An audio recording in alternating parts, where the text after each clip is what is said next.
Hello everyone. We are starting class 12 chapter of organic chemistry, aldehyde, ketone and carboxylic acids.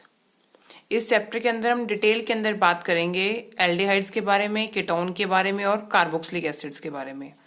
अब सबसे पहले आपको यही पता हो कि एल्डिहाइड, कीटोन, कार्बोक्सिलिक एसिड्स जो हैं उनके स्ट्रक्चर्स क्या होते हैं। तो सबसे पहले देखो हमारे पास क्या है एल्डिहाइड। तो एल्डिहाइड का स्ट्रक्चर क्या होगा RCHO।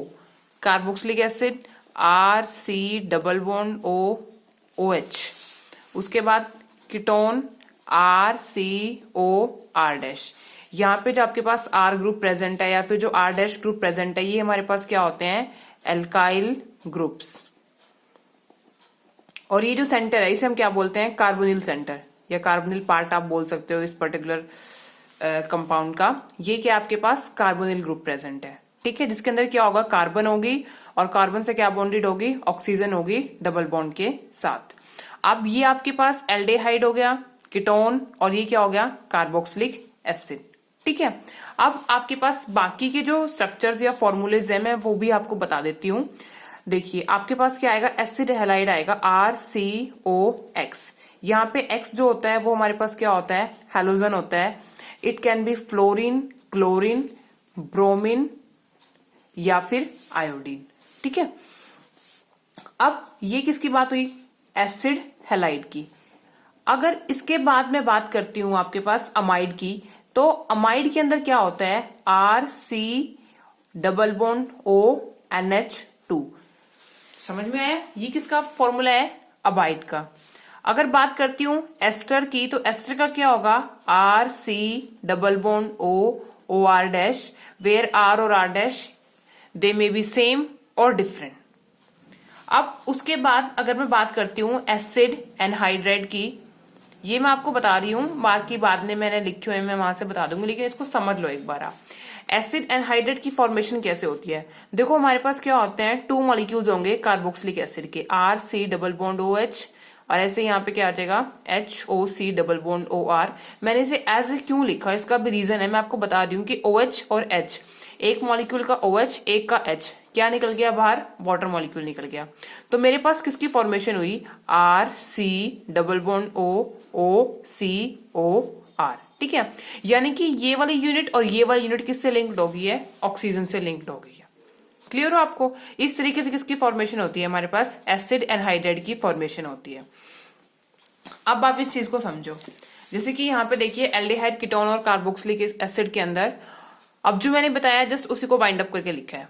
Organic compounds containing carbon oxygen double bond called carbonyl group. वो ऑर्गेनिक कंपाउंड जिनके अंदर कार्बन का और ऑक्सीजन का क्या होता है डबल बॉन्ड होता है उसे मैं क्या बोलती हूँ या क्या बोलते हैं हम लोग कार्बोनिल ग्रुप।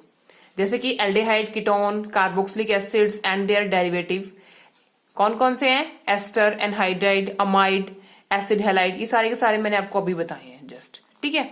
अब इन सबके general formulas aldehyde, ketone, carboxylic acid, acid halide, acid anhydride, ester, amide, ये सब मैंने आपको 1 बाय 1 बना के भी दिखाए हैं। ये जस्ट मैंने आपको लिख दिए तो आपको हर एक का जनरल फॉर्मूला पता हो ताकि आप उसका कोई भी नाम इजिली बना सको, ठीक है।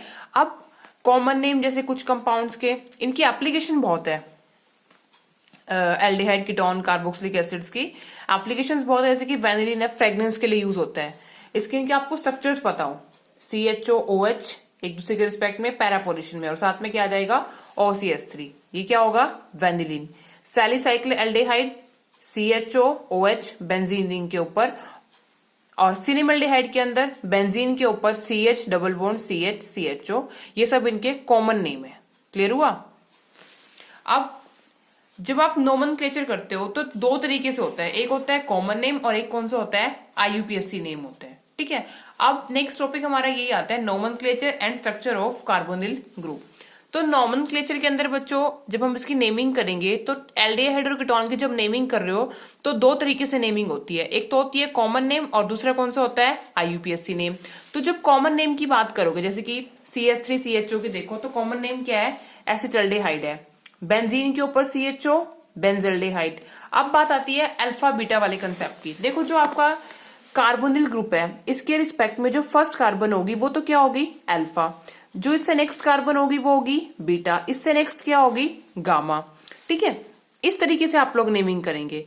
अब सपोज मैंने यही कंपाउंड की जो मैंने यहाँ पे लिखा हुआ है जैसे कि CH3CHBr CH2CHO। ठीक है, तो ये CHO ग्रुप है, अगर इसे मैं खोल के लिखती हूँ इसका मतलब यहाँ पे क्या है C डबल बॉन्ड OH। ठीक है, ये कार्बोनिल ग्रुप यहाँ पे प्रेजेंट है तो ये इसके रिस्पेक्ट में फर्स्ट कार्बन क्या होगी अल्फा, ये कौन सी होगी बीटा और ये गामा। तो इसका कॉमन नेम क्या होगा बच्चों बीटा ब्रोमो ब्यूटाइलडेहाइड। क्लियर हुआ आपको? तो वही चीज यहां पे मैंने डायरेक्टली लिखी हुई है बीटा ब्रोमो ब्यूटाइलडेहाइड। बेंजल्डेहाइड बेंजीन के ऊपर एल्डेहाइड ग्रुप CHO। कीटोन के अंदर बात करें तो सिंपलेस्ट कीटोन कौन सा है प्रोपेनोन। प्रोपेनोन तो क्या है IUPAC नेम है, वो आगे आएगा, लेकिन एसीटोन क्या हुआ common name. Acetophenone, propiophenone, benzophenone. अब आपको जो IUPAC नेम है वो भी बनाने आने चाहिए। अब जैसे IUPAC नेम देखो, इन सब कंपाउंड्स के जो मैंने लिखे हुए हैं आप अपनी नोटबुक के अंदर ट्राई करेंगे, लेकिन मैं भी आपको कुछ बना के दिखा देती हूँ ताकि आपको समझ में आए अच्छे से। अब जैसे कि हम स्टार्टिंग से स्टार्ट करते हैं, इथेनॉल की अगर बात करें, इथेनॉल, तो इथेनॉल का क्या बन जाएगा CH3CHO। नेक्स्ट है 4 ब्रोमो 3 मिथाइल हेप्टेनॉल। क्या है 4 bromo 3 methyl heptanol. 1 2 3 4 5 6 7 4 bromo 3 methyl heptanol है तो यहाँ क्या आ जाएगा CHO। उसके बाद जस्ट आप वैलेंसी कंप्लीट कर लो, कार्बन की वैलेंसी 4 हो जाएगी। इस तरीके से नेमिंग करोगे। ठीक है, और भी आप देख सकते हो 1 फिनाइल प्रोपेन 1 ओन।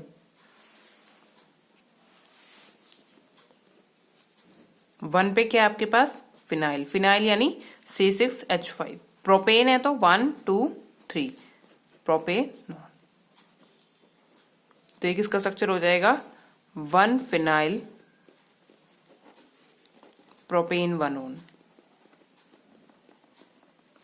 इस तरीके से इस तरीके से आप इन सब कंपाउंड्स की नेमिंग की प्रैक्टिस करोगे। जहां आपको डाउट होता है वो आप मुझसे पूछ सकते हो। So that is all about the IUPAC naming and common naming. Thank you.